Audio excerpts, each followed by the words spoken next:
Hey guys, this is the nerd-approved review of the Doctor Who Sonic Screwdriver Universal Remote we got from ThinkGeek. Can happily say that this does actually work. Looks really nice too. There's die-cast metal, copper plating, some plastic on here, but there's a good heft. Prongs don't extend, but overall the bottom line is if you want a better replica, you're going to probably have to spend several $100s or more to get it, and that one will only light up. As far as functionality is concerned, it's fairly easy to set up. You're basically just pointing your remote at the front of this and designating specific actions on the remote with specific gestures on the screwdriver. I had trouble getting it in there the first time around on some of the devices, but I did manage to get it to work with this television here and the Apple TV, which we'll use for the demonstration, but I also got it working on a projection system downstairs and a stereo system downstairs, so it worked well with all of them. It does have a fairly sophisticated gesture control system, albeit a bit sensitive.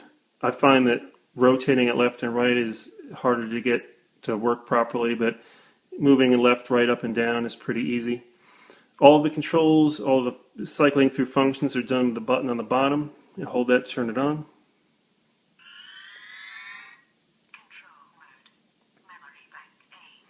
There are 3 memory banks in here, all of which can, they hold several different gestures, so you can control a lot of different devices and a lot of different functions.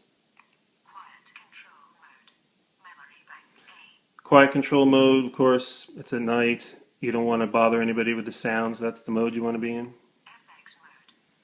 FX mode, you just want to have fun with it. There's plenty of sounds in here that you can mess around with. Practice mode is where you're going to learn the gestures. You'll be guided by that voice. It's helpful when you're starting out. Alright, so I have this TV hooked up to memory bank A. To turn it on, just a tap on the top. It's going to take a second for this to turn on.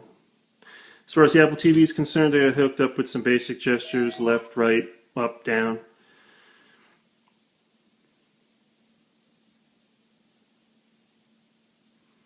Alright, so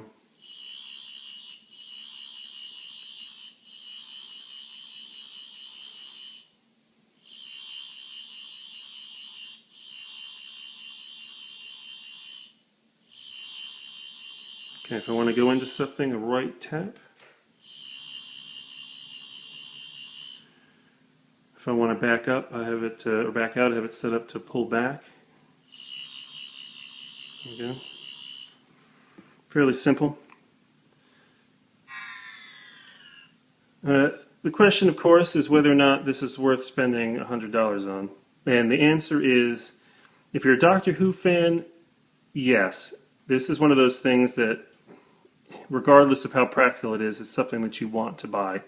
It does work, although it's not the most practical remote in the world. If you want something that's truly high performance, you're going to need to go the traditional route. But as a Doctor Who fan, I've really enjoyed using it. It's been a lot of fun.